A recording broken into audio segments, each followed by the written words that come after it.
Rekan-rekan akademia, apa kabar? Usap Suhud dengan video baru.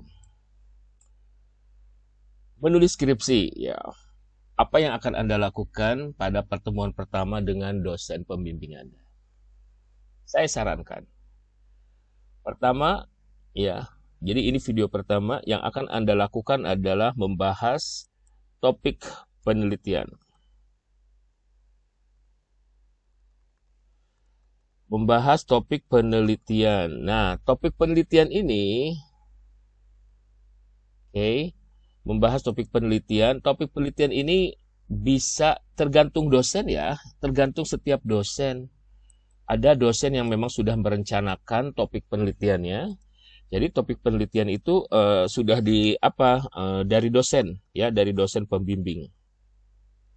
Ada dosen-dosen tertentu yang memang sudah merencanakan mahasiswa bimbingannya itu akan atau harus meneliti apa. Ini biasanya dosen-dosen peneliti. Dosen itu ada dua macam. Ada dosen peneliti, dosen yang memang biasa melakukan penelitian. Ada juga dosen yang ngajar doang sibuknya, tidak melakukan penelitian. Dan biasanya dia terserah lu deh gitu, menyerahkan topiknya kepada mahasiswa. Tapi dosen-dosen yang memang biasa meneliti, mereka sudah punya rancangan ke depan itu dia akan meneliti apa. Jadi dosen dari pembimbing, bahas topik penelitian dari dosen pembimbing atau dari mahasiswa. Tapi ada juga ya kadang-kadang dosen pengen melihat seberapa siap atau apa yang menjadi interest dari si mahasiswa, terus kemudian dikaitkan dengan dosen, dengan topik penelitiannya dia. Bisa dari dosen, bisa dari mahasiswa. Kalau topiknya dari dosen, sudah patuhi aja. Ya, patuhi aja. Atau kalian meminta waktu kepada dosen tersebut, Pak, Ibu, saya bukan menolak ya, tapi mencari kemungkinan menghubungkan antara interest dosen dengan interest kalian. Jadi mesti match gitu.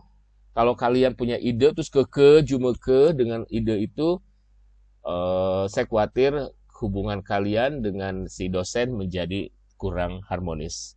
Maka cari solusi ya.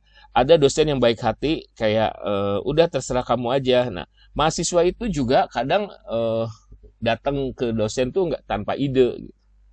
Oke? Nah, ini artinya kalian harus cari topik sendiri. Kalau sudah dosen yang memberikan biasanya ya sudah gitu. Dia akan mengarahkan. Tapi kalau kamu nggak punya ide, maksudnya jika si dosen itu menyerahkan full kepada mahasiswa, maka mahasiswa yang harus mencari topik penelitiannya.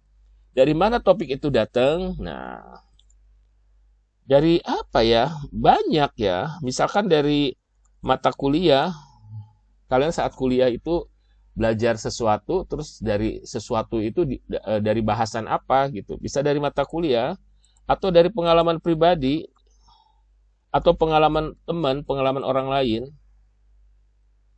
Terus kemudian dari hasil baca. Nah, baca ya, baca macam-macam nih.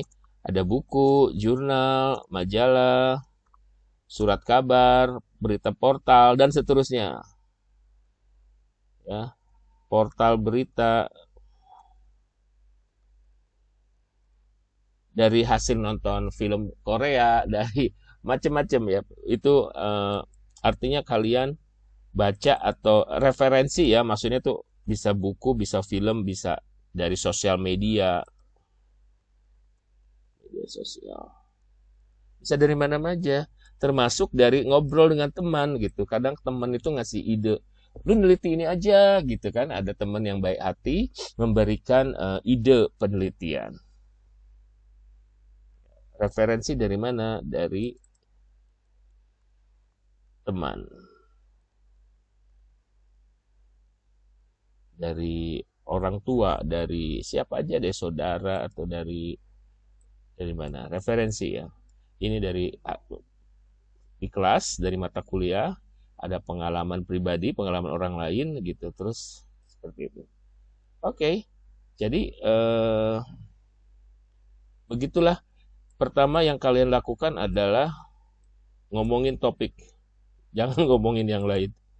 Topik harus tuntas dulu. Setelah topik baru kita mungkin di pertemuan kedua ya. Pada video kedua, strategi apa yang bisa Anda lakukan? Andaikan Anda sudah punya topik dan topiknya terserah tentang apa saja. Oke, sampai ketemu lagi pada video berikutnya.